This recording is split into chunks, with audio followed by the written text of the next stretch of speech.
se ve, doctora. Ya, perfecto. Vamos a empezar. Primero disculpándome que ayer no se pudo dictar la clase, ayer me encontraba de guardia y ya para esta temporada de, bueno, casi invierno, las guardias son muy movidas, ¿no? Como para tirar un tiempito para dictarles las clases. Entonces, hoy día vamos a hablar de lo que es la intoxicación tanto por carbamatos, organofosforados y cáusticos, ¿no? Que son los álcalis. A ver, para empezar la clase de hoy, primero vamos o quisiera saber,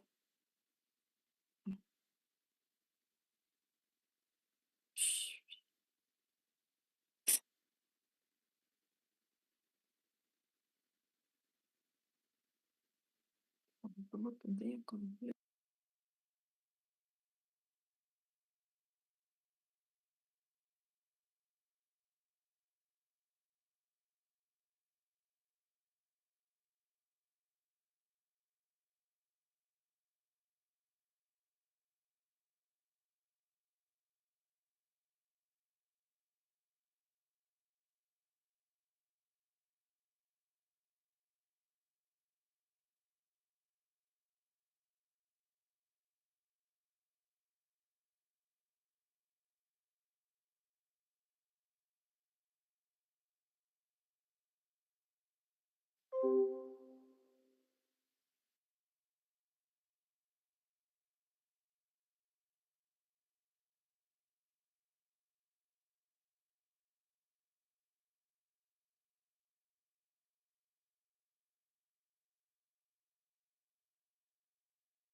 Ya. ¿Alguien me puede decir la respuesta de los 70 que están conectados? Christopher Castillo, ¿qué crees tú que nos haría pensar que un niño está intoxicado?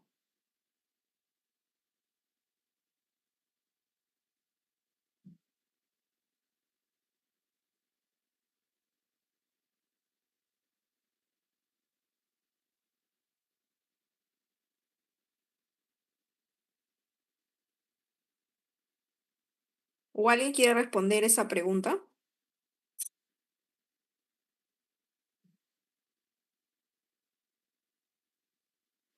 Doctora, una pregunta antes de responderla.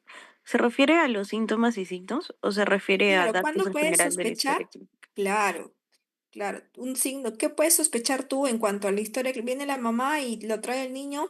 ¿Y tú con qué signos clínicas o alguna pregunta que le harías a la mamá te haría sospechar que el niño esté intoxicado? Si viene, Am, ¿por qué, por ejemplo? si es que viene, por ejemplo, con náuseas, vómitos, en algunos Mm, casos puede venir con convulsiones. perfecto. ¿Los vómitos cómo tendrían que ser o cómo serían la mayoría de las veces? Mm,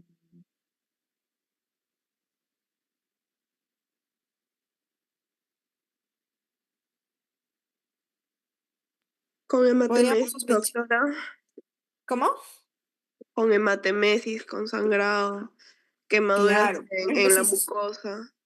claro, si sospechamos, por ejemplo, de una intoxicación por, no sé, por un álcali, podría tener hematemesis, ¿verdad?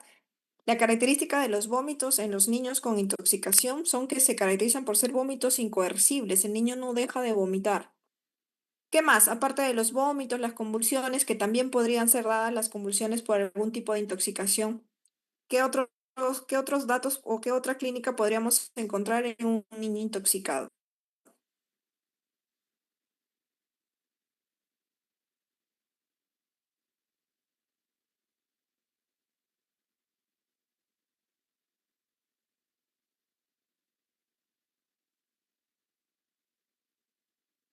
Nada más, solo si el niño viene con vómitos, sospecharían que el niño está intoxicado y si convulsiona, eso sería su mm. única clínica que les haría pensar en, en intoxicación.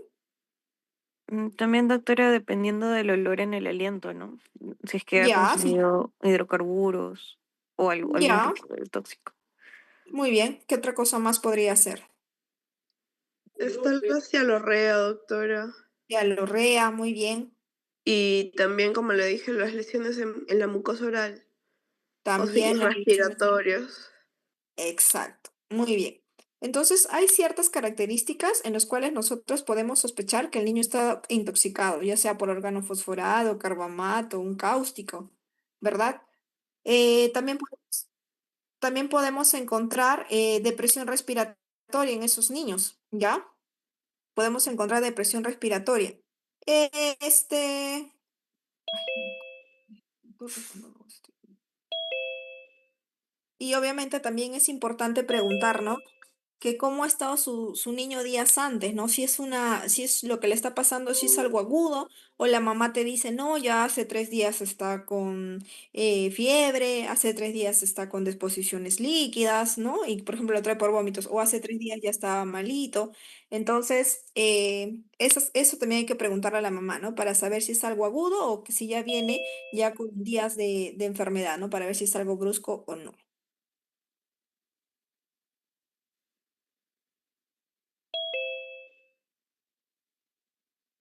Entonces, los Doctora, objetivos de la clase de ahora, ¿alguien iba a decir algo? sí, doctora, disculpe, buenos días. ¿Podría grabar la clase, por favor? Ya,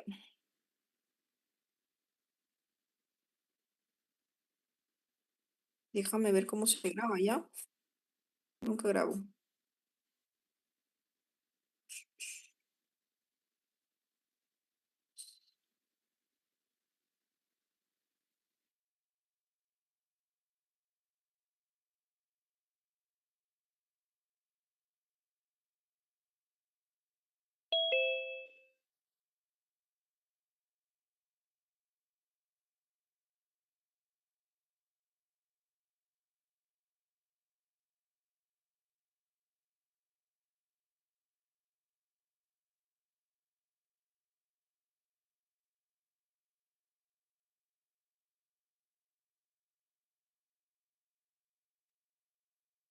¿Dónde está la opción de grabar la clase? Disculpen.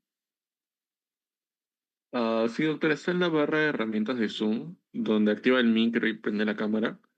Hay una Ya, opción para grabar. Dice grabar. Pantalla. a ver.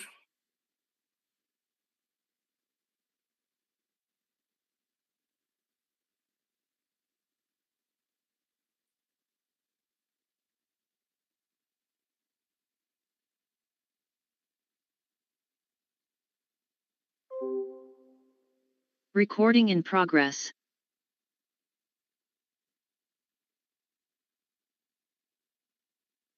Ya.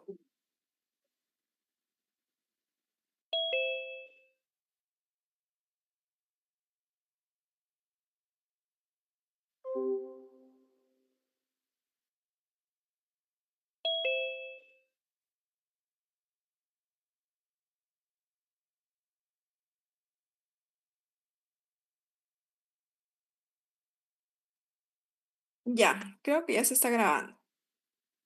Listo. Entonces, ¿cuáles son los objetivos de la clase de ahora? Que lo que vamos a ver es intoxicación por órganos fosforados, carbamatos y cáusticos. Es realizar, obviamente, el diagnóstico clínico de la intoxicación por órgano fosforado, carbamato y cáustico. Describir los principales toxidromes. Ya vamos a ver cómo nosotros asociamos ciertas intoxicaciones a ciertas clínicas que nos da el paciente. Aplicar el tratamiento correcto y oportuno al paciente intoxicado tanto por cualquiera de estos dos sustancias, ¿no? Organo fosforado cromatocáustico, y reconocer lo que es la importancia de la prevención para evitar lo que es la intoxicación.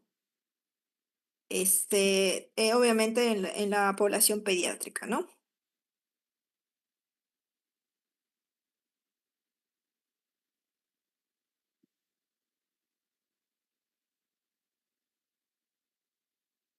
Ya. Entonces, ¿qué son los órganos fosforados y los carbamatos? Van a ser productos químicos derivados tanto del ácido fosfórico en el caso de los órganos fosforados y del ácido carbámico en el caso de los carbamatos. Estos productos van a ser usados en la fabricación tanto de insecticidas, plaguicidas, ¿no? Y la concentración, obviamente, de estas sustancias van a ser de acuerdo a qué uso se le está dando, ¿no? Recuerden que cuando hay productos que son para uso doméstico, las concentraciones van a ser más bajas, un porcentaje más bajo, y cuando el uso ya sea para uso agrícola, por ejemplo, se va a dar con concentraciones mucho más elevadas. Ahora, estas sustancias, estos órganos fosforados, estos carbamatos, comprenden un amplio espectro de productos y estos van a incluir, por ejemplo, en los órganos fosforados tenemos los metamidofos, carbufurán, el paratión o el clorpifirus. Ahora, este último es lo que se va a asociar o lo que se usa más que nada en insecticidas, en los que se conocen como los matacucarachas. Mayormente encontramos esta sustancia, ¿no? Y en cuanto a los carbamatos, el más usado es el aldicar, que este se usa más que nada para lo que es la fabricación de lo que son venenos para ratas, ¿ya? Ahora, hay que tener en cuenta que la intoxicación por carbamatos va a ser más frecuente en las zonas urbanas y la intoxicación por órganos fosforados va a ser más frecuentes en las zonas rurales. Ahora, ¿cuál es el... Ay, de verdad me estresa admitir a todos, ya. Ahora, ¿cuáles son el mecanismo de estas sustancias? Por ejemplo, estas sustancias se van a absorber tanto por varias vías, ¿no? ¿Qué vías conocen de absorción de estos venenos, por ejemplo? ¿Qué vías conocen ustedes? ¿O por qué vía se puede absorber?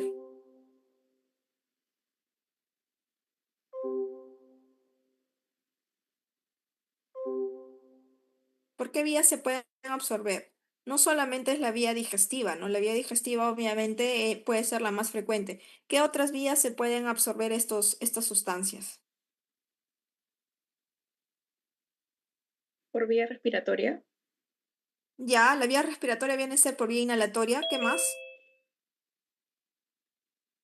A través de la piel, doctora.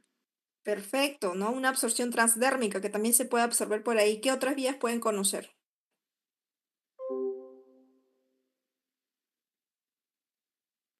Los ojos, doctora. Perfecto. A través de las mucosas, ¿verdad? A través de las mucosas, en el caso de los ojos, por ejemplo, cae algún tipo de sustancia en los ojos y se puede absorber también por esa manera. Ya, entonces hay que recordar que tienen varias vías de absorción estos. Ahora, entre todas las vías, obviamente, la más frecuente viene a ser la vía digestiva, ¿no?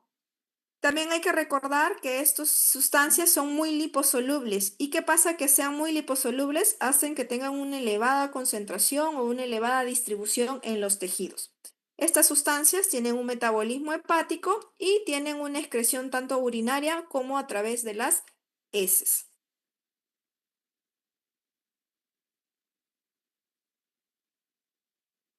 Hay que recordar, en cuanto a lo que es la exposición, tenemos varios tipos de exposición, ¿no? Recordemos que en los niños menores de 5 años, por ejemplo, que es un promedio, hay que pensar que esta intoxicación viene a ser por una exposición accidental, ¿ya? O sea, el niño, ya saben que los niños de por sí son curiosos, muchas veces las mamás dejan el veneno en lugares o en recipientes que no serían los adecuados, por ejemplo, no sé, en una botella de Gatorade, en una botella de gaseosa. Entonces los niños por curiosidad piensan que es el producto en sí, ¿no? Y pueden tomarse. Entonces hay que tener en cuenta que en los niños, mayormente en menores de 5 años, la intoxicación viene a ser accidental.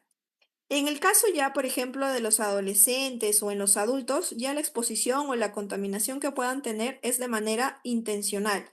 Entonces ya los niños a esa edad, no sé, ahora que se ve por causa de bullying o alguna otra circunstancias, el niño tiene ya ideas suicidas. Entonces tienen una exposición intencional.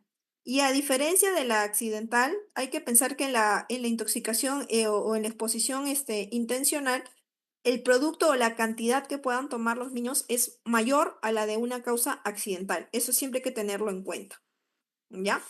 Y el otro tipo de exposición, tenemos ya la exposición ocupacional, como se ve en los casos de la agricultura, por ejemplo, ¿no? Ahora, las vías de ingreso, como había mencionado anteriormente, tenemos a la ingestión por contacto o inhalación. Recuerden que la vía por ingestión es la más frecuente.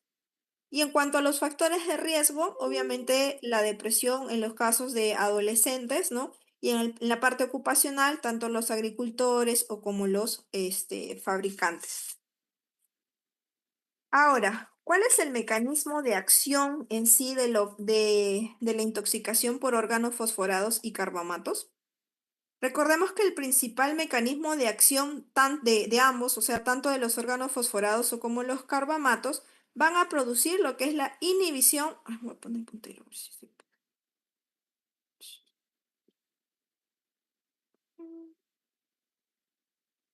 Bueno, es lo que es la inhibición de esta enzima, que es la acetilcolinesterasa. Pero un momentito, chicos, quiero ver si se puede poner puntero. Acá está. ¿Ven ahí el puntero? Sí, doctora. Ya, perfecto. Entonces, recapitulando, sabemos que este mecanismo de acción de la intoxicación por órganos fosforados y carbamato, el principal mecanismo va a ser a inhibir a esta enzima que es la colinesterasa. Recuerden que la acetilcolina es un neurotransmisor y actúa a nivel del sistema tanto simpático como parasimpático, ¿no? La acetilcolina se produce o se forma a partir tanto de la colina plasmática y el acetato. Tiene esos dos componentes, la colina y el acetato. Este neurotransmisor se va a encontrar en las terminaciones nerviosas y se va a divertir por decir, sale, ¿no? A través de la hendidura sináptica para transmitir el impulso nervioso. Esta se va a unir a lo que es el receptor del músculo y va a transmitir obviamente los impulsos nerviosos. Y una vez que se transmite el impulso nervioso, ahí es donde actúa lo que es la acetilcolinesterasa para que lo degrade otra vez tanto en colina y acetato. ¿Qué pasa cuando hay una intoxicación por órgano fosforado y carbamato? Esta enzima obviamente no va a funcionar. ¿Y qué cosa va a hacer? No va a inhibir, no va a inhibir para que se degrade o no se va a hidrolizar en acetilcolina, perdón, en colina y acetato. Por ende, va a haber un acúmulo tanto de los receptores a nivel muscular y por eso va a producir lo que es el toxidrome o el síndrome colinérgico, ¿no? Ese es el mecanismo de acción de los órganos fosforados y los carbamatos. Entonces, en resumen, ¿qué hacen estos órganos fosforados? Inhiben a esta acetilcolina y hace que no haya una degradación de la acetilcolina, ¿ya? Y obviamente va a haber un acúmulo, por así decirlo, no se va a hidrolizar, va a haber un acúmulo en la hendidura sináptica De manera que va a haber una sobreestimulación de estos receptores muscarínicos y nicotínicos, por lo consiguiente produce ya la clínica del síndrome colinérgico. Esa es la fisiopatología o el mecanismo de acción de esta intoxicación por estas sustancias.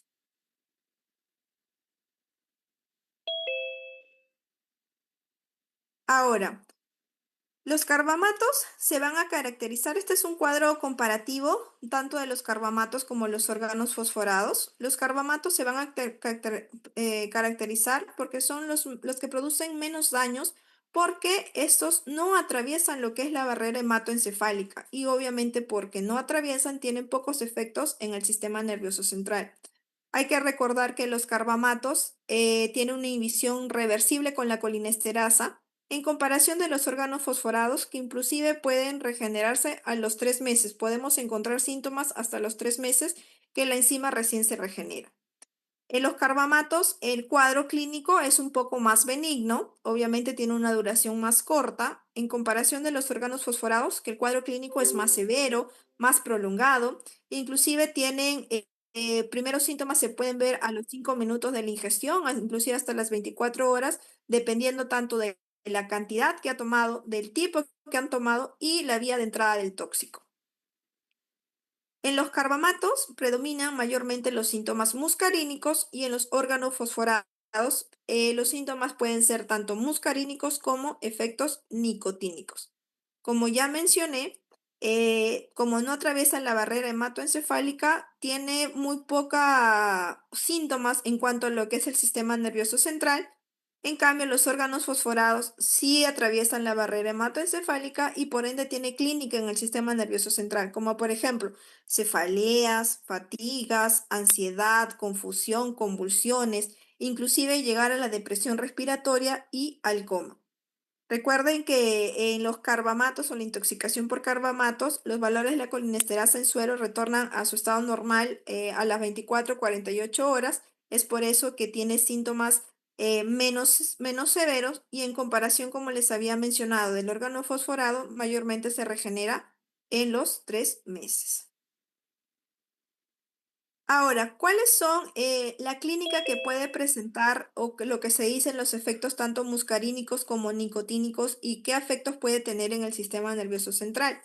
Por ejemplo, en los efectos muscarínicos ya podemos encontrar lo que es la miosis, la sudoración, secreciones bronquiales, lagrimeo inclusive en algunas veces, broncoconstricción, muchas veces un niño intoxicado con estas sustancias, ustedes lo examinan y pueden encontrar incluso sibilancias, ¿no? Puede tener dolor abdominal como cólicos, diarrea, cialorrea, ¿no? Y encontrar inclusive bradicardia. En los efectos nicotínicos, al inicio el niño puede estar taquicárdico, podemos encontrar también hipertensión, pero en los primeros minutos o en las primeras horas, fasciculaciones, que es lo más común que también encontramos en los niños, ¿no? Hiperglicemia, hipercalemia y todo lo demás. Pero en cuanto a los efectos nicotínicos, lo más frecuente que encontramos son las fasciculaciones. Y en el sistema nervioso central, lo que encontramos mayormente son la psicosis y las convulsiones, ¿ya? Obviamente el niño también puede estar con cefaleas, con agitación psicomotriz, ¿no? Confusión mental e incluso llevar a la depresión respiratoria. Y si el niño ya está en depresión respiratoria, obviamente tenemos que hacer manejo de la vía aérea y evaluar la posibilidad de intubar al paciente.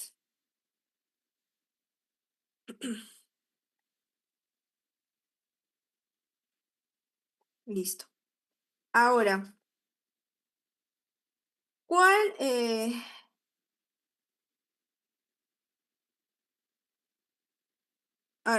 de estos toxidromes se producen por la intoxicación de órgano fosforado o de carbamato? Es el síndrome o el toxidrome colinérgico. Este síndrome colinérgico es mayormente causado por la intoxicación tanto de órgano fosforado y carbamatos.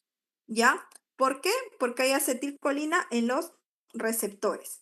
Ahora, ¿qué encontramos en esta intoxicación tanto por órgano fosforado y carbamato en el toxidrome colinérgico? En la parte mental, obviamente confusión, coma. Las pupilas, cuando ustedes examinan al paciente, las pupilas están mióticas, o sea, puntiforme.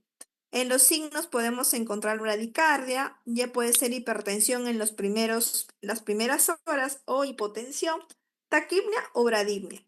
Otros síntomas y signos que puede presentar el paciente en el en toxidrome colinérgico viene a ser la diaforesis, cialorrea. Los niños hacen incontinencia urinaria, o sea, se defecan o inclusive se orinan, ¿no? Hacen relajación de esfínteres, diarrea, emesis, fasciculaciones, que son el síntoma que con más frecuencia les había mencionado que producía, la broncoconstricción y muchas veces las convulsiones. Entonces, ¿cuál es el antídoto de este toxidrome colinérgico? Tenemos acá al manejo que es la atropina, ¿verdad? La atropina es un colinérgico y por lo tanto, ¿qué va a producir? Un síndrome anticolinérgico. Ahora, ¿qué hace o en qué consiste este toxidrome anticolinérgico? Es que obviamente bueno, cabe recalcar que el manejo de la intoxicación por órgano fosforado y carbamato viene a ser la atropina, pero no hay que llegar, inclusive, a llegar a la atropina, a llevarlo de una intoxicación hasta otra intoxicación, ¿no? Tenemos que tener un punto base, que más adelante ya les voy a explicar. Entonces, ¿qué clínica produce la intoxicación o el toxidrome anticolinérgico? Delirios, mioclonías, convulsiones. Ya acá las pupilas están midriáticas, es por eso que nosotros utilizamos como antídoto de estos a la atropina, están midriáticas. Puede producir taquicardia, hipertensión, hipertermia. Y la atropina podemos encontrar en cuanto a los signos y síntomas, la piel seca, roja, las mucosas orales secas, retención urinaria, inclusive los ruidos hidroaéreos pueden estar disminuidos. Ahora, inclusive, bueno, antes se utilizaba la parte de que tú dices, sí, hay que atropinizar a tu paciente hasta que esté rojo como un tomate, seco como una pasa, loco como una cabra, pero eso ya es cuando nosotros llegamos a una intoxicación inclusive con atropina, que en teoría no se debería llegar a esta intoxicación. Normalmente nosotros debemos utilizar la atropina hasta revertir los síntomas, que mayormente viene a ser la broncorrea, el broncoespasmo y la bradicardia, las 3B como se conoce, ¿ya? Entonces, estos son los toxidromes más importantes con respecto al tema, ¿no? El toxidrome colinérgico, que estas son las características o los signos y síntomas clínicos que tiene el paciente, y obviamente está dado por el órgano fosforado y carbamato, y el síndrome anticolinérgico, que está dado más o menos por la atropina. Obviamente hay otros tóxicos que pueden causar cualquiera de estos toxidromes, por ejemplo, los antidepresivos, los antiespasmódicos, los antihistamínicos. Ahora, también se puede ver, resumiendo lo que es el toxidrome opiáceo sedante, que mayormente se va por la intoxicación o el consumo de benzodiazepinas, ¿no? Y acá produce lo que es la depresión del sistema nervioso, miosis. Ahora, uno dice, ¿quién se va a intoxicar con benzodiazepina? Inclusive ya se está dando en redes sociales la intoxicación por esta como parte de juegos, ¿no? Ay, se me fue la palabra, esos reels, esas pruebas que hacen entre los niños para ver quién resiste más, no se me fue la palabra ahorita, quién se duerme, por ejemplo, con el consumo de benzodiazepinas, quién se duerme más rápido, quién cae peor es el que pierde, ¿no? Entonces ya se ven niños con este tipo de intoxicaciones, ¿ya? Pero a base del tema de ahora son los primeros dos toxidromes que tienen que estar aprendidos qué características tienen. Ahora, la intoxicación de órgano fosforado y las de carbamato, entre los dos, la intoxicación por órgano fosforado son los que producen lo que es el síndrome intermedio, ¿ya? Tenemos lo que es la toxicidad aguda, que esto se va a producir, los síntomas y síntomas se ven, perdón, los signos y síntomas se ven en los primeros minutos o horas, y ahí tenemos lo que es el síndrome o el toxidrome colinérgico, ¿no? Toda la clínica que habíamos visto en esos pacientes, fasciculaciones, cialorrea, lagrimeo, debilidad muscular, broncoespasmo, ¿no? Esa es la toxicidad aguda. El síndrome intermedio, que mayormente está dado por los órganos fosforados, se puede ver tanto su clínica en las 24 hasta 96 horas se puede ver los síntomas, ¿no? ¿Y qué podemos encontrar en este síndrome intermedio dado por el órgano fosforado? Las paresias o parálisis de músculos proximales, respiratorios, flexores del cuello, hiporreflexia, ¿ya? Mayormente, como les mencioné, está dado por intoxicación por órganos fosforados. Y esta recuperación se puede ver entre 1 a 3 semanas y no deja secuelas. Por otro lado, tenemos lo que es la polineuropatía retardada, que esto se va a ver más o menos en las 2 a 4 semana, y estos son los que se pueden ver, inclusive se puede confundir con un síndrome de Guillain-Barré, ¿no? Debilidad muscular, distal simétrica, parestesia de pies y manos, arreflexia, dolor de pantorrillas, y muchas veces ya la recuperación es un poquito más prolongada, se puede ver en meses o incluso en años, ¿no? Entonces, ¿qué nos va a ayudar acá? Una buena historia clínica. En cuanto a lo que es el diagnóstico, entonces, ¿qué hacemos cuando nosotros tenemos a un niño con sospecha tanto de intoxicación por órgano fosforado o carbamato? ¿Qué es lo que vamos a hacer? Primero, obviamente, es una buena historia clínica. ¿Qué es lo que más nos va a ayudar a nosotros? Hacer una buena historia clínica, cuál es el antecedente de exposición, el cuadro clínico del paciente, lo que también tenemos que evaluar. Si hay prueba o duda diagnóstica, se puede hacer lo que es la prueba de provocación de atropina. Se puede dar en niños de 0,01 a 0,2 miligramos por kilo, máximo 1 miligramo por cada dosis. Y si no hay o si no revierte los síntomas rápidamente, entonces estamos pensando que no llega a ser una intoxicación por alguna de estas sustancias, ¿no? Pero eso se usa cuando hay duda diagnóstica. Si la mamá, por ejemplo, te dice, sí, estaba jugando con el veneno de rata, sí, es que yo vi que mi hijo tenía en la boca esta sustancia que yo le había dejado, lo había disuelto y lo había puesto acá, entonces no hay duda, entonces iniciamos ya con el manejo de la atropina. Solo se usa la prueba de provocación cuando tenemos duda diagnóstica. Obviamente también se puede hacer lo que es el examen toxicológico, ¿no? Inclusive cuando hay colocación de la sonda nasogástrica, ¿no? Sin colectas puedes recolectar un poquito de la muestra del líquido que extraemos cuando colocamos la sonda nasogástrica, y eso se puede llevar al área de psicotox. El área de psicotox es lo que me mira qué tipo de sustancia se puede haber encontrado en el residuo gástrico, ¿no? Listo. Entonces, pero mayormente el diagnóstico se va a basar en un buen diagnóstico, una buena historia clínica y obviamente el cuadro clínico que puede presentar el paciente. Entonces, en cuanto a lo que es el tratamiento, ¿qué vamos a hacer cuando tenemos un niño intoxicado? Obviamente, primero es la estabilización del paciente. Como en todas las patologías que ya estamos viendo, ¿no? En las prácticas, tenemos que empezar con nuestro ABC, ¿no? Empezar protegiendo lo que es la vía aérea, ¿no? Permeabilizar la vía aérea, ponerlo al paciente en decúbito lateral izquierdo. Si es que hay aspiraciones o secreciones por aspirar secreciones y mantener obviamente una vía aérea permeable. Entonces, ¿qué hacemos primero? Nuestro ABC. Luego, con respecto a lo que es la respiración, colocar oxígeno si es que es necesario, ¿no? Obviamente, pero si ya tenemos un Glasgow menor de 8, por ejemplo, hay que proteger vía aérea y nosotros tenemos que ya intubar al paciente. Entonces, cuando intubamos, en el caso de una intoxicación, también cuando tenemos un Glasgow menor de 8. Y obviamente en cuanto a lo que es la circulación, tenemos que canalizar al paciente, hacer su acceso venoso para empezar lo que es el fluidoterapia y lo que es la administración de los medicamentos, ¿no? Eso es en cuanto a lo que es la estabilización inicial. Después que ya hemos estabilizado al paciente, lo otro que tenemos que ver es la descontaminación.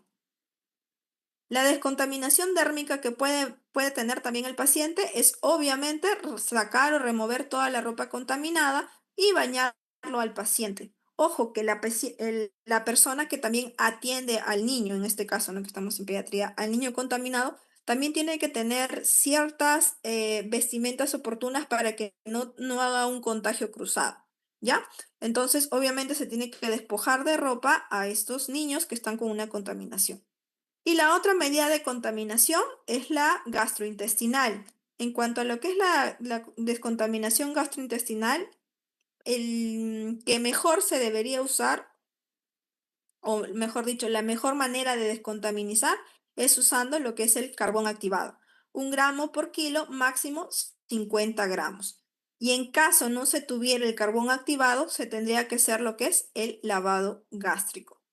Máximo, ¿cuánto tiempo podemos hacer el lavado gástrico o la aplicación del carbón activado? ¿Quién sabe?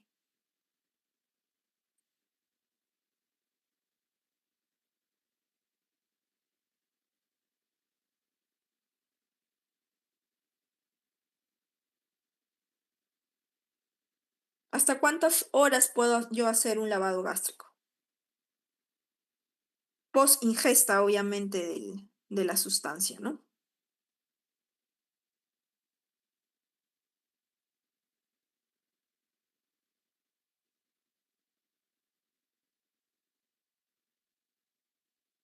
Eduardo Medina.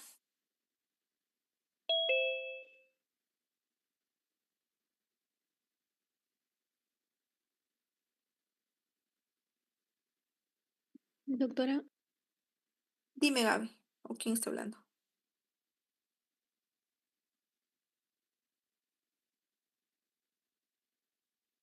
dentro de la primera hora de ingerir el tóxico, doctora. Perfecto. Se hace dentro de la primera hora de que se ha ingerido el tóxico. Si viene un niño, bueno, suele pasar inclusive que la mamá te dice, sí, hace 3 horas, recién me doy cuenta porque he empezado a vomitar y ahí su primito me dijo que estaba jugando con el veneno, etcétera, etcétera. Ya no es factible hacerle en ese caso ni un lavado gástrico ni utilizar el carbón activado. Entre los dos, lo que se debería usar es el carbón activado porque va a absorber lo que es la sustancia, ¿no? Pero lamentablemente, por ejemplo, en los hospitales públicos de acá en Perú no tenemos a la mano el carbón activado. Hasta que el papá vaya a comprar, hasta que se consiga el carbón activado, va a pasar más tiempo. Entonces, lo que se hace es un lavado gástrico, ¿ya? Y máximo, para poder hacer cualquiera de esta descontaminación, es máximo 1 hora. Luego que ya se haya hecho lo que es la vía aérea, ¿no? Las medidas generales, la estabilización del paciente, obviamente la descontaminación del paciente, ya pasamos a lo que son más que nada las medidas específicas. ¿Qué usamos acá? Nosotros usamos la atropina. La dosis que nosotros usamos de atropina en niños es 0,5 a 0,1 miligramos por kilo de forma endovenosa. Intramuscular o intraósea no lo usamos mucho, más que nada lo usamos en forma endovenosa. Y si en caso no pudiéramos canalizar al paciente, utilizamos la vía intraósea, ¿ya? Ahora, máximo se va a dar 2 miligramos por dosis. Ahora, uno preguntará, ¿cada cuánto tiempo le puedo administrar la atropina? No hay un tiempo específico para decir cada 5, cada 10, cada 15 minutos. Mayormente lo usamos dependiendo de la clínica del paciente. em, cuánto de sustancia han ingerido, ¿no? O sospechemos de cuánto han ingerido de la sustancia.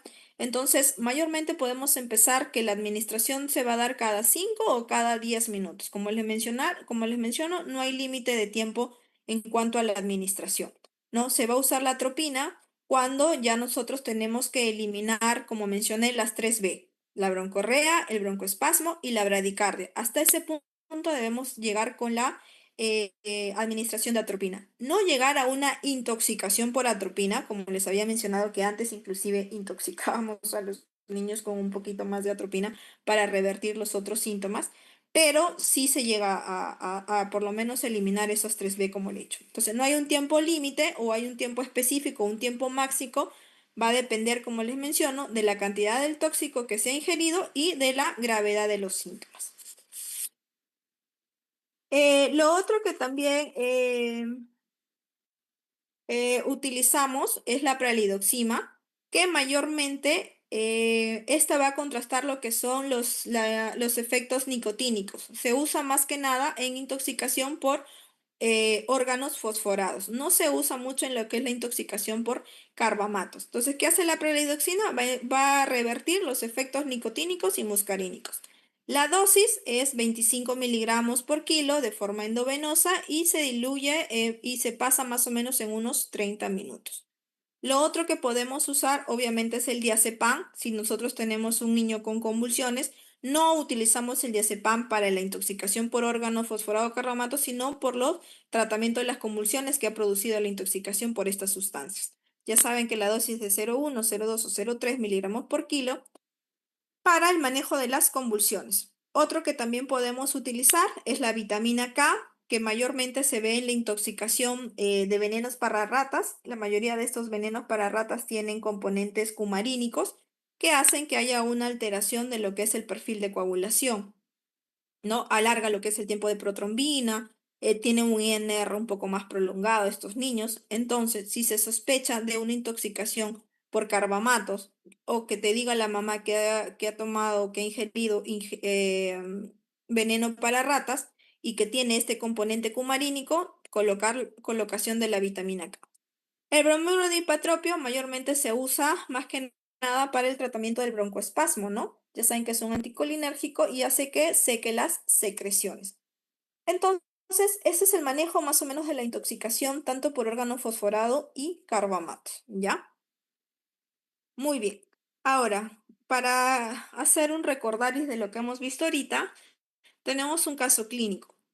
Es una niña de 3 años que es traída a la emergencia porque hace una hora la mamá dice que de forma accidental ingirió un trozo de pan que contenía veneno para rata, presentando luego de 30 minutos dolor abdominal y vómitos en 4 oportunidades.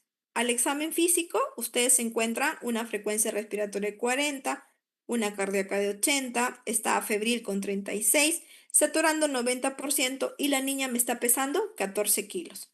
La niña está despierta, irritable, cialorrea, se observa fasciculaciones 3 cruces, las pupilas están mióticas a 1 milímetro, el cardiovascular sin alteración. En la parte respiratoria se encuentra un tiraje intercostal, subcostal, se encuentran roncantes difusos y sibilancias expiratorias. El abdomen no impresiona dolor, pero están con los ruidos hidroaéreos aumentados. En cuanto a la parte neurológica, ustedes encuentran unas pupilas mióticas y no encuentran signos meningios.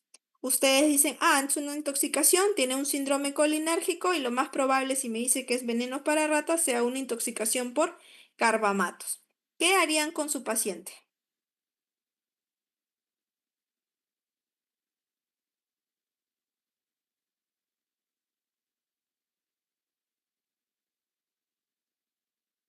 Aspiración de las secreciones, doctora.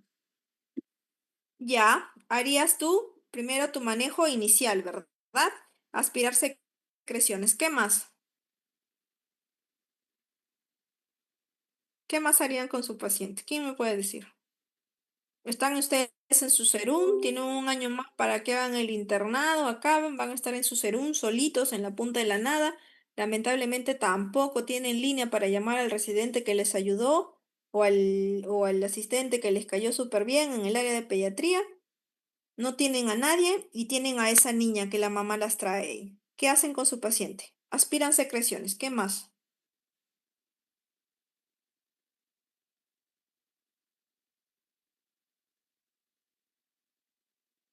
Oxígeno, doctora, y se canaliza una vía. Ya, le pones oxígeno. ¿Qué le pones? Cánula, máscara, Venturi, bolsa de reservorio. ¿Qué le colocas?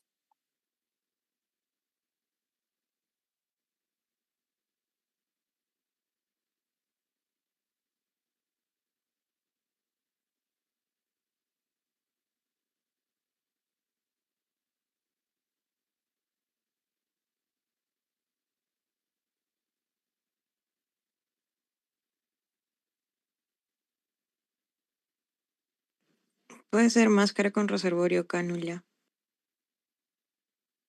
¿Cuál de los dos? Me dices, puede ser A y B, me dices, con tu respuesta.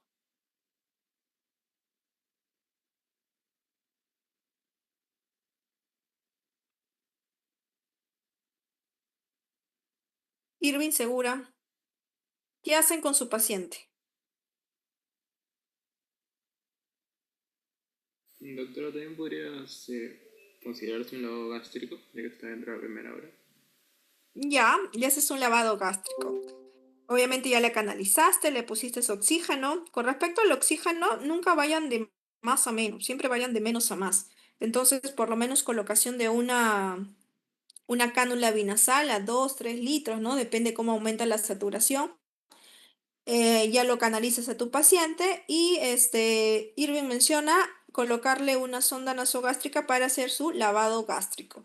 ¿Cómo colocas esa sonda nasogástrica? Mariciel,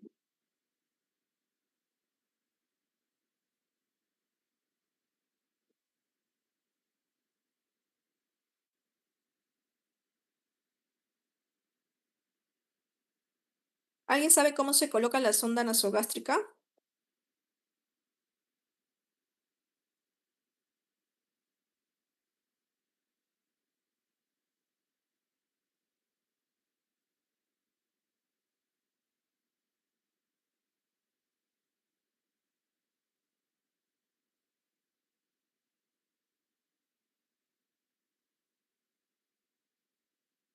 No, doctora, no. ¿Nadie? Marisol, Doctora, creo que se tiene que medir el largo de la ¿cómo? nariz El al largo de Ya, lóbulo de la oreja y luego la el apéndice sifoide. perfecto. Entonces, esas son las mediciones o los reparos anatómicos que tienes que tener para recién la colocación de una sonda nasogástrica, ¿no? De la punta de la nariz al lóbulo de la oreja y del lóbulo de la oreja al apéndice sifoides. Entonces, tú marcas o sujetas la sonda nasogástrica que le vas a colocar a esa distancia y lo vas introduciendo. Y cuando siempre coloquen una sonda nasogástrica, aspiren, ¿ya? Para saber que ya están en el estómago. Entonces, cuando ustedes aspiran, obviamente contienen ¿qué cosa? Residuo gástrico. Y esa muestra incluso del residuo gástrico, se puede llevar para, como les mencioné anteriormente, para psicotox, para poder saber, en caso haya dudas, ¿no? De qué veneno la niña o el niño haya consumido. Muy bien. Después de que le han hecho lavado gástrico, ¿qué más hacen? O a la par, inclusive si tienen más personal. ¿Qué más hace?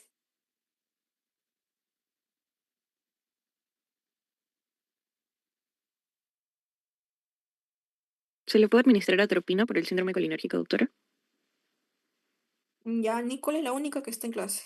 Un ratito, Nicole. William Pajares. Doctora, en ese caso deberían eh, deberían de analizarlo en caso de que ya no haya partes del envenenamiento por carbamatos en ese caso. ¿Ya qué cosa le hacemos?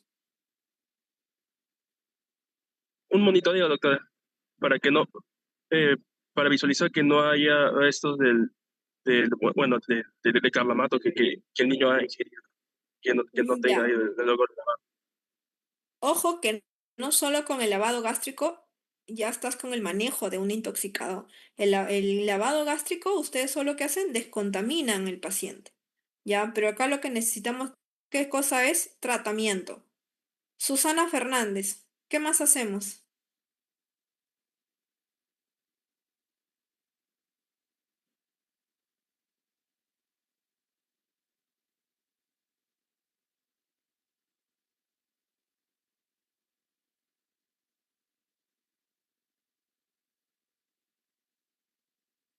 No hay Susana Fernández. Álvaro.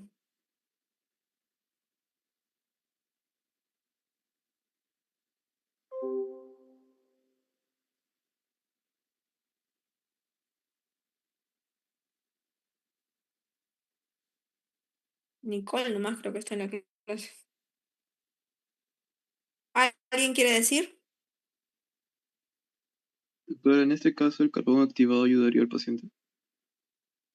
Ya, pero se supone que si le has hecho el lavado gástrico, ya no le vas a colocar el carbón activado, ¿no?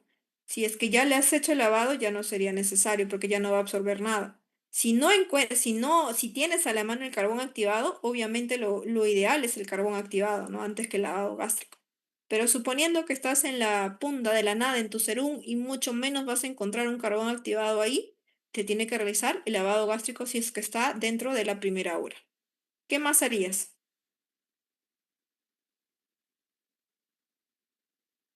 Doctora, como se ha ingerido veneno para ratas, podemos usar vitamina K. Ya, pero antes de la vitamina K,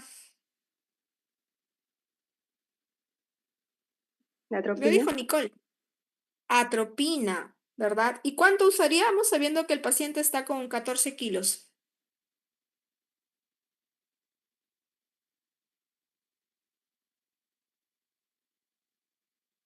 0.7. 0.7. Ya, aproximadamente 0.7, ¿verdad? ¿Y en cuánto tiempo lo pasamos, habíamos dicho? Cada 5 minutos. Cada 5 minutos, cada 10 minutos, ¿verdad? Muy bien. Con cucharita hay que sacarles ustedes. Entonces, con respecto al caso clínico, como habían mencionado, el primer manejo, obviamente su ABC, aspirar secreciones, ponerle oxigenoterapia a tu paciente, canalizar una vía para, en caso de hidrataciones o para pasar el tratamiento, ¿no? Entonces, al niño obviamente lo dejamos en NPO, la colocación de una sonda nasogástrica, como habíamos dicho, canalizamos una vía periférica a tu paciente para cualquiera de los dos, fluidoterapia o manejo de los medicamentos. El lavado gástrico que se coloca, ya saben cómo hacer la colocación de una sonda nasogástrica, se va a hacer con cloruro de sodio 0,9%. En los niños se menciona hasta los 12 años que se puede hacer 10 mililitros por kilo, que es la cantidad total que debería recibir el paciente en cuanto al lavado, y en los adolescentes 200 a 300 mililitros.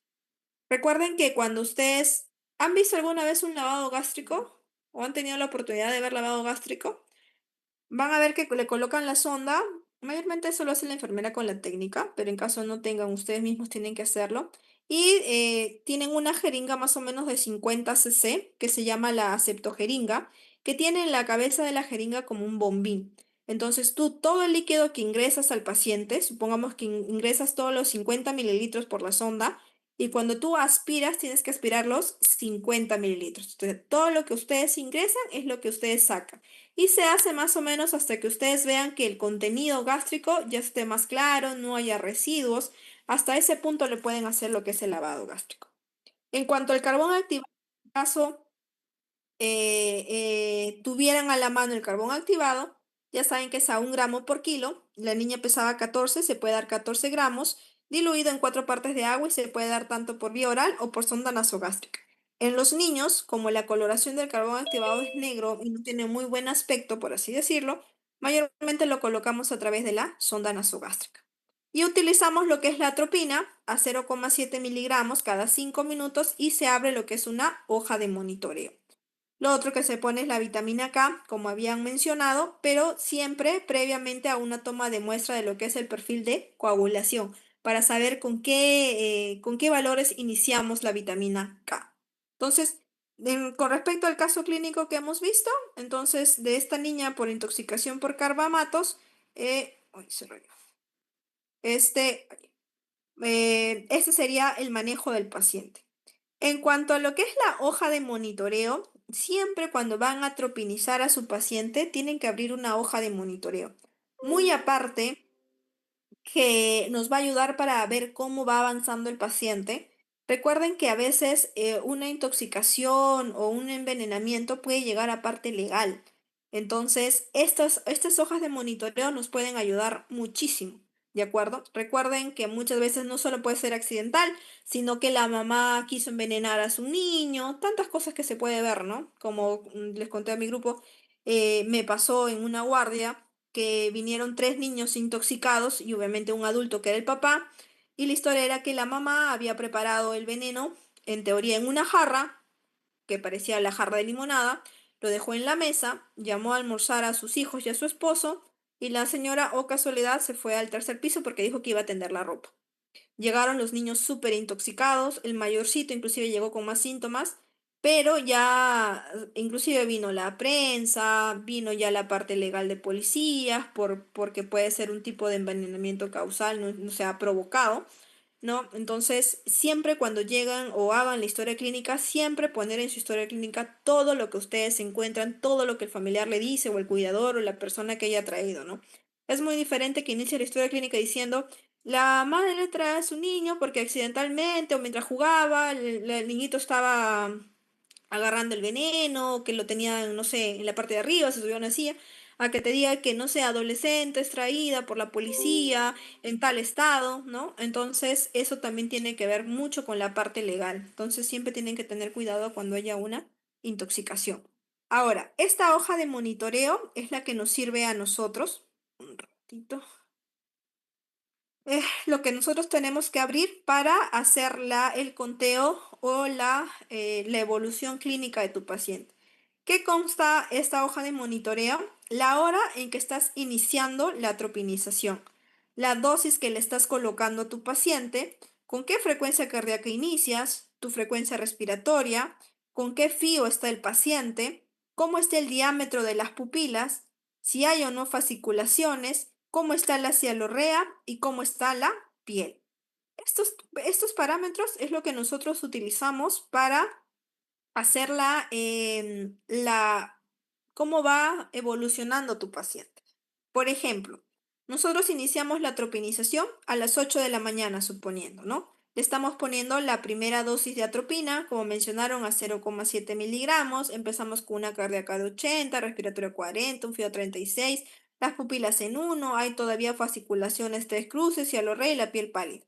Y si se dan cuenta, conforme va avanzando las horas, por ejemplo acá a las 11 de la mañana, ¿ya? Igual seguimos con la misma dosis, ya la frecuencia cardíaca que estaba en 80 ya tenemos hasta 120, ¿no? Una frecuencia respiratoria también ha disminuido, se ha bajado el fío, las pupilas que estaban mióticas ya empiezan a estar un poco midriáticas, ya no se ve fasciculaciones, las mucosas, por ejemplo, tenemos las mucosas secas y ya la piel está un poco rubicunda, no hay rubicundez facial. Acá como que ya para la mano porque estás llegando a una intoxicación por atropina, que es lo que no queremos llegar al paciente.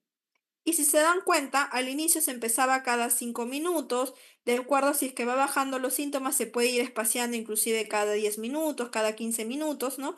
Y ustedes, por eso les digo que va a depender las dosis y la cantidad que le vayan a poner de acuerdo a la clínica y la cantidad de veneno o de sustancia que hayan ingerido, ¿no? Ahora, recuerden que cada vez que ustedes coloquen la atropina, traten de no botar la ampollita que viene, o sea, el recipiente de la atropina, ¿no? Porque al final tú puedes cotejar cuántas dosis le has puesto, tiene que ver obviamente la cantidad de frasquitos de atropina que te sea utilizado. Entonces, no se recomienda utilizar y botar, sino acumular en un recipiente y al final de la atropinización, cotejar si es que la misma cantidad de atropina que le has puesto es la misma cantidad de ampollitas que encuentras en tu recipiente. Más que nada para eso nos sirven las hojas de monitoreo, ¿no? Listo. ¿Hasta ahí tienen alguna pregunta con respecto a intoxicación por órganos fosforados y carbamatos? Doctora, una pregunta. Dime, Cari. En el caso de la niña de 3 años, ¿también se podría utilizar el bromuro de propio por el examen clínico respiratorio? ¿Sí? Por Sí, los sí. simulantes. ¿Cómo? Por su examen, por los sibilantes y los roncos, ¿no? Exacto, exacto. Ahí también les puedes acompañar con el bromuro de hipatropio. Ojo que no, tu primer manejo tiene que ser tu lavado, tu atropina, ¿no? Y a la par inclusive que estás haciendo tu atropinización, utilizar tu bromuro de hipatropio, sí. Recuerden que el bromuro de hipatropio seca secreciones. Entonces, la clínica que tiene más que nada este paciente es por aumento de la broncorrea. Entonces, sí, sí lo puedes utilizar. Ok, doctora, muchas gracias. Doctora, una Otra pregunta. pregunta. Dime, Nicole. Había mencionado que el lavado gástrico se hacía dentro de la primera hora, pero que la primera opción era el carbono activado. En caso de que, como había comentado, estamos en una situación en la que pues estamos en nuestro serum, no hay carbono activado, el niño venga después de 3 horas, ¿qué queda en ese caso? ¿Realizar solamente el lavado gástrico a pesar de que ya Atropinización. pasó el tiempo? Oh, No, ya no te va a servir porque ya se absorbió.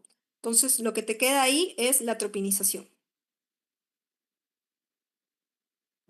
eso Ya, yo lo quería. ya no vas a encontrar residuos en el jugo gástrico tampoco. Con 3 horas que me estás diciendo, ya sé. Ahora que venga después de 1 hora y no sé, 10 minutos, riesgo-beneficio, le hace su lavado, ¿no? Pero si te dice que ya pasó 3, 4 horas, 5 horas, y no es descabellado, porque a veces los niños están solos en su casa, la mamá viene o está al cuidado de, no sé, un niño de 5 años, está al cuidado de un niño de 11 años, el niño está en sus cosas, el otro niño está intoxicado, la mamá recién viene después de 4 horas de trabajar y lo ve el niño mal, y ahí recién lo trae. Entonces uno diría, no, pero ¿cómo lo va a traer después de 4 horas? Suele pasar. Entonces, ahí el lavado gástrico, el carbón, ya no van a hacer efectos. Ahí lo que te queda es continuar con el manejo de la tropinización. Ok, doctora, gracias. ¿Alguna otra pregunta?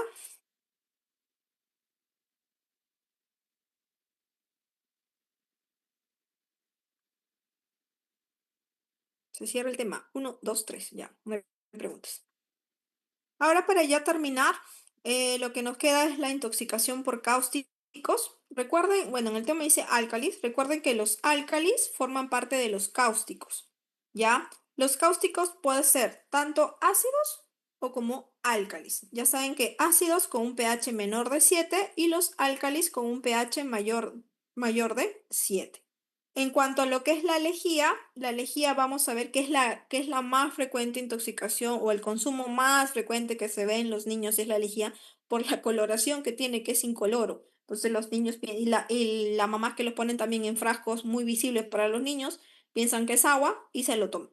Entonces, la lejía pertenece a lo que son los grupos de los álcalis, ¿ya? Mayormente la lejía, por ejemplo, tiene un pH entre 10 y 7. El otro que también encontramos, por ejemplo, es el ácido sulfúrico, que se ve mayormente en lo que es la batería de los carros, o también lo que se puede ver el hidróxido de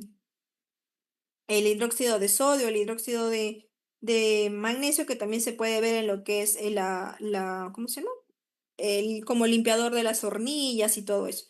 Entonces, va a depender mucho del pH del producto que tiene el paciente. Como les menciono, perdón, el producto. La sustancia o la intoxicación más frecuente que vemos es la intoxicación por lejía, ¿ya? Como menciona acá, la intoxicación por álcali es la más frecuente. Mayormente se va a ver en intoxicaciones en niños de 2 a 5 años, como les mencioné, de forma accidental. Y ya en adolescentes podemos pensar que la causa mayormente es intencional. En cuanto a lo que es la gravedad de las lesiones, ya saben que los cáusticos van a tener propiedades corrosivas, van a dañar lo que es la mucosa. Entonces, a mayor daño se da con pHs menores de 2 o con pHs mayores de 11.5, como son los álcalis. Va a depender de la cantidad que ha ingerido, la concentración del producto. Ya recuerden que los productos domésticos tienen menor porcentaje de concentración en comparación de los productos que se utilizan en las fábricas o en la agricultura, ¿no? La forma física del agente, si es sólido o líquido, y el tiempo que estuvo en contacto con la mucosa, ¿ya? De eso va a depender la gravedad de la lesión que pueda tener el paciente por la ingesta de cáusticos. Recuerden que los ácidos lo que va a producir va a ser una necrosis de coagulación. En comparación de los álcalis como la lejía va a producir una necrosis de licuefacción. Los ácidos van a afectar lo que es el estómago y los álcalis mayormente afectan lo que es el esófago. O sea, ni bien ingiere el producto ya empieza a tener una lesión corrosiva a través del esófago, ¿ya? En cuanto a lo que es el cuadro clínico de una intoxicación por cáustico, tenemos, por ejemplo, que en la parte respiratoria, ¿qué podemos encontrar en estos niños? Estridor, disfonía, tos, muchas veces disnea y dolor retroesternal. En lo cual es el aparato digestivo, podemos encontrar lesiones en la boca, mayormente lesiones ulcerosas, disfagia, el niño dice que no quiere comer, le duele al pasar los alimentos, que es lo más común o el síntoma más común, que es la disfagia, el babeo debido a que tienen lesiones en la orofaringe, el dolor abdominal, náuseas, vómitos, perdón, hematemesis muchas veces si ya hay laceración. Podemos encontrar perforación esofágica, encontrar no sé, una radiografía neumomediastino, ¿no? O una perforación gástrica y encontrar en una radiografía un neumoperitoneo, ¿no? Ya cuando haya laceraciones úlceras o unas úlceras que se han perforado. En cuanto a lo que es la piel, puede haber quemaduras cutáneas y en los ojos, porque también puede ver que haya caído el producto en la mucosa de los ojos, podemos encontrar el eritema conjuntival, las úlceras también que pueden producir úlceras corneales, dolor ocular y obviamente alteraciones visuales. Las úlceras conjuntivales, si es una emergencia, no es que, ay, le cayó lejía en el ojo, le cayó, no sé, ácido clorhídrico en el ojo, ya, no pasa nada. No, es una emergencia. Si ustedes no tienen no es un hospital que los pueda ayudar o cumple con la resolución, tienen que llevarla a un hospital con mayor resolución, ¿no? En el caso de acá en Perú, puede ser el Lino, ¿no? O alguna clínica oftalmológica, porque llega a producir inclusive úlceras corneales. Ahora, el momento del daño va a depender perdón, el momento del daño tisular y la reparación va a ser después de una lesión cáustica, va a depender del tiempo en que se ha ingerido, ¿no? Una lesión aguda, ya saben que es en los primeros minutos, puede haber inflamación o trombosis, se puede observar en el primero hasta el 7.º día, el tejido de granulación se puede ver en el día 10º o en el 21º día, y la fibrosis o incluso la estenosis puede ver en 3 semanas. Las quemaduras esofágicas representan la mayoría de las lesiones graves por ingesta de sustancias cáusticas en niños. Por ejemplo, esta es una imagen en los cuales se pueden ver cómo el labio, por ejemplo, está corroído o se puede ver una úlcera acá, como se puede ver con el puntero, una úlcera a nivel del orofaringe, perdón, en la cavidad oral. Si ustedes ven que desde ya, o una lengua media saborral, una lengua blanca, que no es por hongo, sino que la ha quemado la lengua. Si ustedes ven que ya desde la boca o de la cavidad oral ya encuentran este tipo de alteración, ustedes deben suponer que el esófago está igual, ¿de acuerdo? Entonces, si ustedes ya ven un niño con estas lesiones en la boca, lo que tienen que hacer obviamente es referir al paciente porque sí o sí el niño necesita una endoscopía. Recuerden que estas lesiones, como les he mencionado, pueden llegar incluso a estenosar el esófago. Entonces, eso sí ya es un problema. Entonces, cuando ustedes ya encuentren lesiones así, tienen que derivar a su paciente, porque si está así la boca, imagínense cómo también debería estar el esófago. Recuerden, chicos, que cuando hay intoxicación por cáustico, lo que no se hace en estos casos es provocar los vómitos. Muchas veces la mamá que dice, doctora, vi que tomó lejía a mi hijo y le hice tomar leche y le provoqué el vómito y me ha vomitado, doctora. Eso no se hace, porque la sustancia, el cáustico, cuando pasa, ya daña la mucosa, ¿verdad? Tanto oral como esofágica. Si tú lo haces vomitar, ¿qué pasa? Se regresa la sustancia cáustica y vuelve a producir inclusive más daño a través de la mucosa esofágica u oral. Entonces, está contraindicado que le hagas vomitar, está contraindicado los lavados gástricos que inclusive le pueden causar vómitos al paciente, ¿ya? Entonces, lo otro que también se hace con los pacientes es la endoscopía. En la endoscopía que podemos ver, hay una clasificación que se usa, que es la clasificación de Zagar, que les voy a mostrar creo que en la siguiente diapo, en las cuales pueden ver ustedes qué tipo de daño puede tener la mucosa, ¿no? Acá, por ejemplo, se puede ver una lesión en el esófago, ¿no? Que por lo menos es un grado 2A, y ya cuando haya mayor tejido de granulación, mira, a diferencia de tiene mayor compromiso, esto ya es un grado 2B, por ejemplo, ¿no? Ahora, ¿cómo se hace el diagnóstico en cuanto a la intoxicación por un cáustico? Como siempre les he dicho, y el gol estándar, ¿qué cosa viene a ser? Tu historia clínica. Tienes que valorar la edad del paciente para saber si ha sido accidental o intencional. Recuerden que cuando es por temas de autoagresión, la cantidad de ingesta que tomen siempre es mayor que la de un causa accidental. El niño se equivoca, toma, sabe que el sabor es feo, no sabe el agua normal y ¿qué hace? Lo escupe, lo bota o tiene un sorbo poquito, ¿no? En cambio, cuando es intento suicida, obviamente saben lo que están haciendo, ingieren y el volumen que toman puede ser mayor, o mejor dicho, es mayor. Ahí que vamos a encontrar, que encontramos signos y síntomas, qué tratamiento ha recibido el paciente, si ha sido una causa accidental o intencional, si tiene algún tipo de antecedentes, si algún tipo de maltrato, ¿no? Que puede estar recibiendo la persona, en este caso el niño. Y obviamente va a depender nuestra anamnesis. Las preguntas claves que siempre es ¿qué? ¿Cuánto ha tomado? ¿Cómo lo ha hecho? ¿Cuándo ha sido? Y en dónde lo han visto o en dónde lo han encontrado al paciente. Estas son las preguntas claves que deben hacerse ustedes cuando están sospechando de una ingesta por cáustico. Ya saben que el diagnóstico obviamente es el examen físico, donde tenemos que valorar las funciones vitales, el aparato respiratorio que encontramos, obviamente revisar lo que es la cavidad oral, pupilas, siempre revisar pupilas y cómo está el estado de conciencia del paciente. Y en cuanto a lo que es el diagnóstico, podemos pedir lo que es el diagnóstico por imágenes, una radiografía de tórax.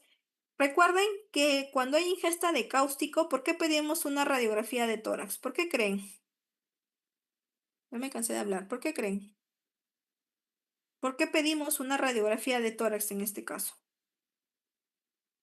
¿Qué tiene que ver la lejía con el tórax?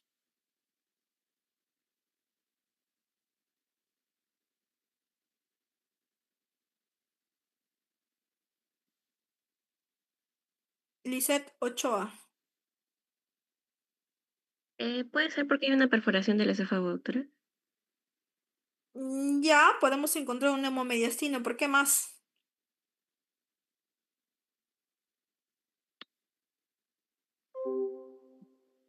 Marcia. Casimiro.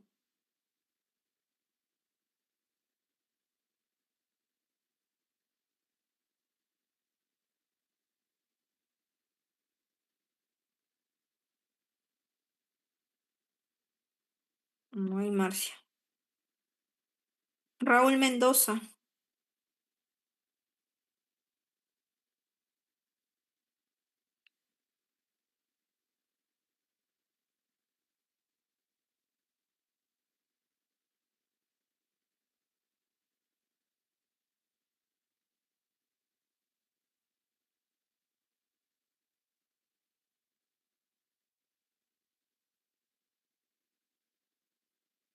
Nada. ¿Alguien?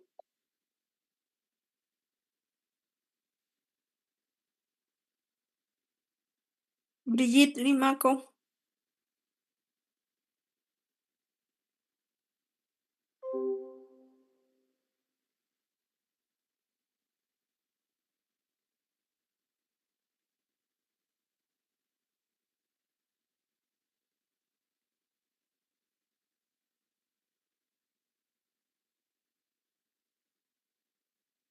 Mafer.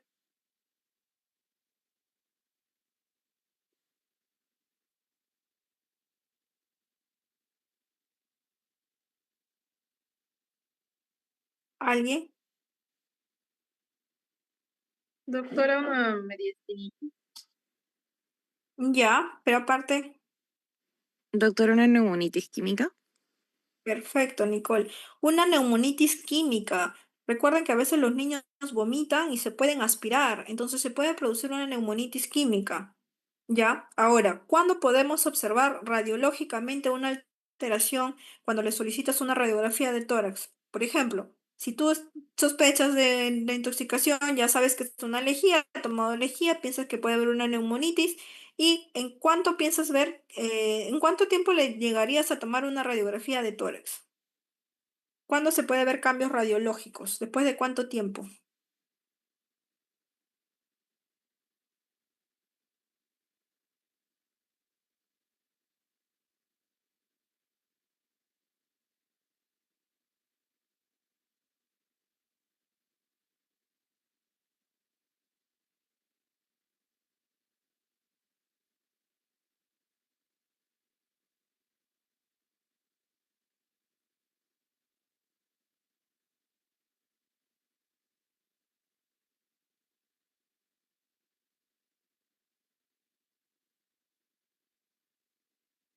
Bueno, por áreas del tiempo voy a contestar yo, ¿ya?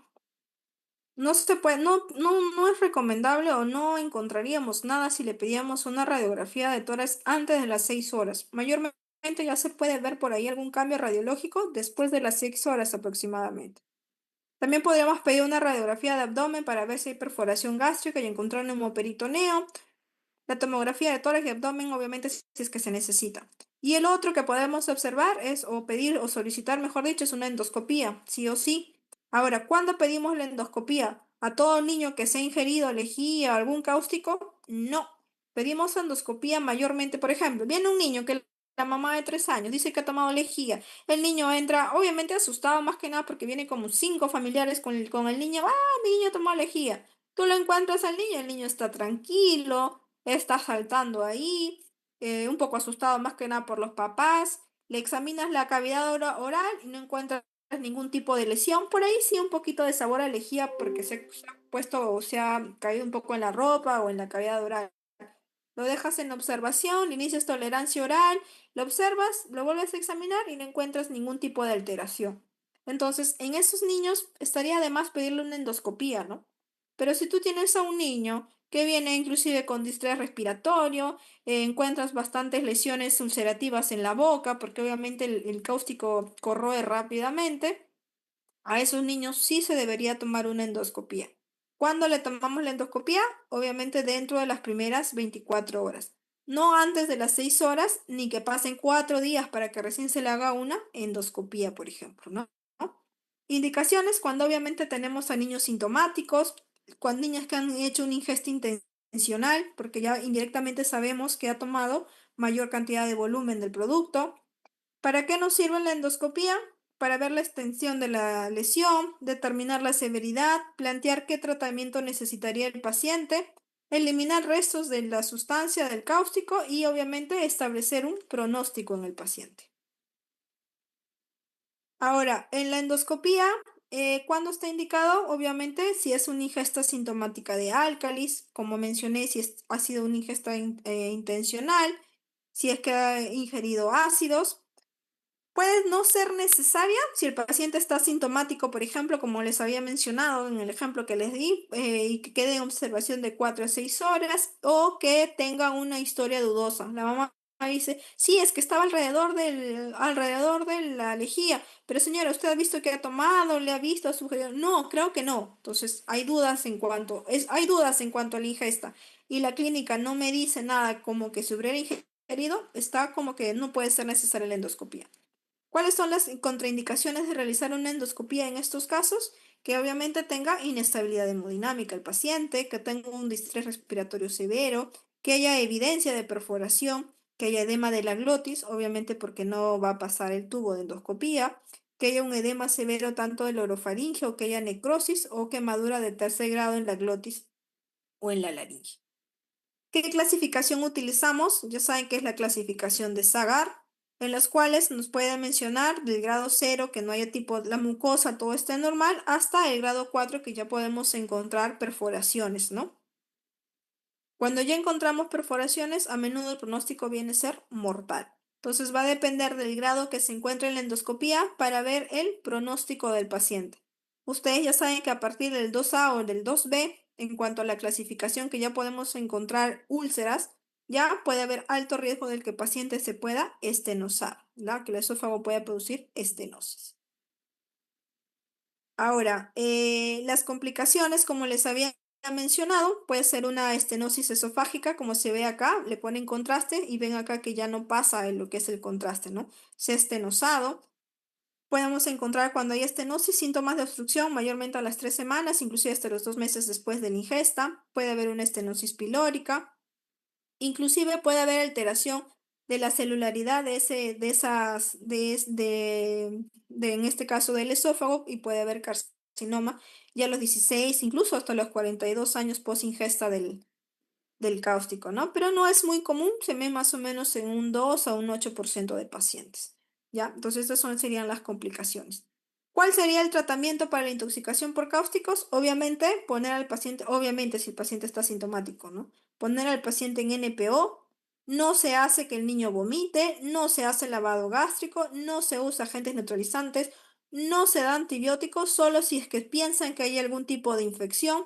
Corticoides, dice que su uso es un poco controversial, pero menciona por ahí que algunos bibliografías mencionan que puede ser incluso para no llegar a una estenosis esofágica.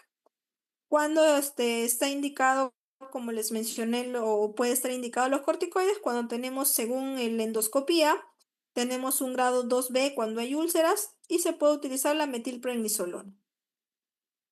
Se coloca al paciente con inhibidores de la bomba de protones, como por ejemplo el omeprazol, ¿no? Para hacer protección gástrica y obviamente apoyo nutricional. Depende del grado que tenga el paciente, ¿no? Obviamente, como va a estar en NPO, tenemos que llegar inclusive a hacer apoyo nutricional al paciente. Muchas veces a los pacientes que tienen un grado 4, por ejemplo, o un grado 3, que hay sospecha de estenosis o ya estenosado el paciente, su alimentación incluso la recibe a través de la nutrición parenteral con el NPT.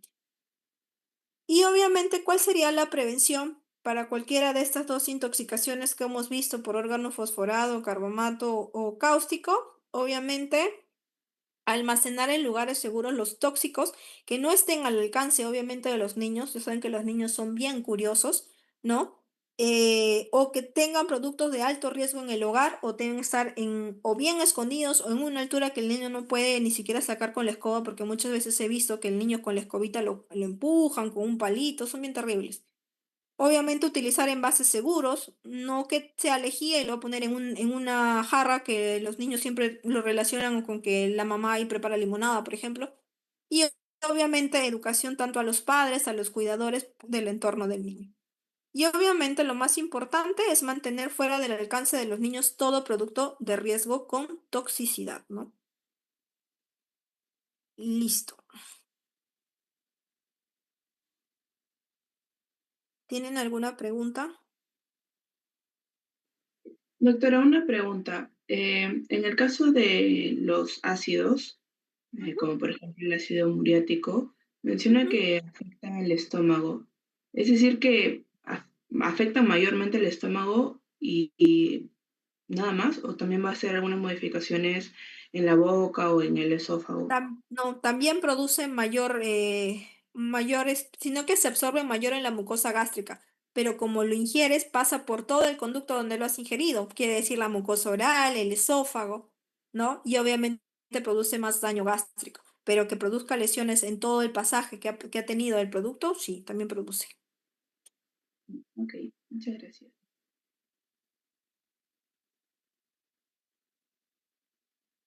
¿Alguna otra pregunta?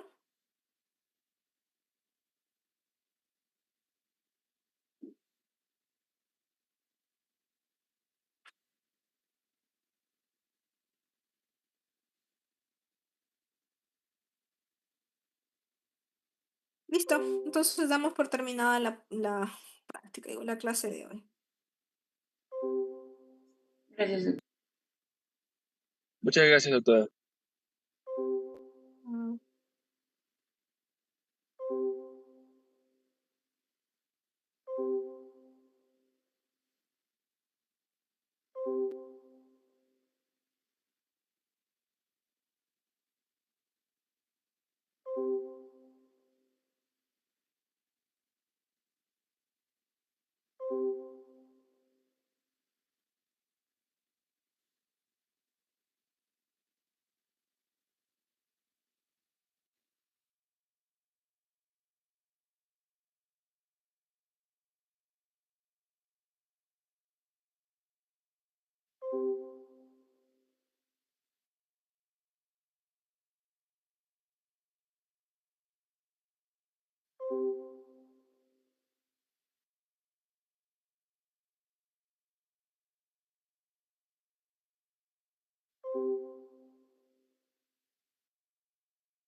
Recording stop. Recording in progress.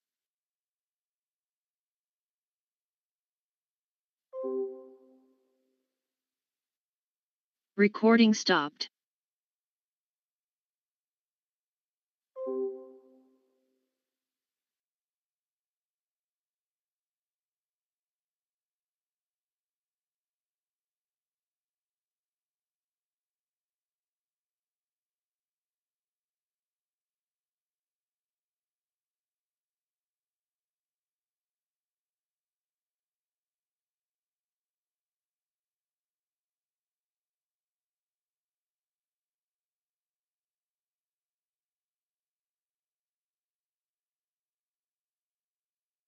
Recording in progress. Recording stopped.